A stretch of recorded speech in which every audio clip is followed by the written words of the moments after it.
அனைவருக்கும் வணக்கம்.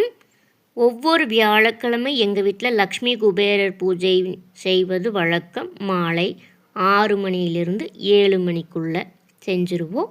லக்ஷ்மி குபேரர் எந்திரம் 9 நாணயங்கள் வச்சிருக்கோம். 2 வெற்றிலை பாக்கு வாழைப்பழம். குரு நாள் வியாழக்கிழமைங்கிறனால என்னுடைய குருவான சாய் பாபா அவரும் இருக்கார்.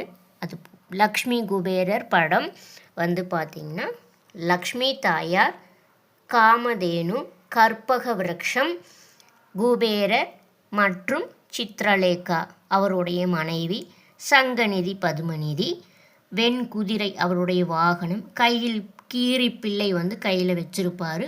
அவர் மீன லக்னம், அதனால் மீன் சின்னம் ஒன்று இருக்குது, தாமரை பூ இருக்குது, எந்திரம் வந்து பொறிக்கப்பட்டிருக்கு, நவதானியங்கள் நவநிதிகள் வந்து அவர் பக்கத்தில் எப்போதுமே இருக்குது.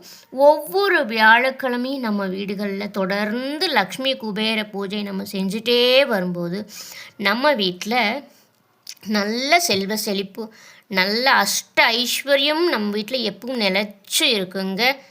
எந்த குறையுமே இருக்காது.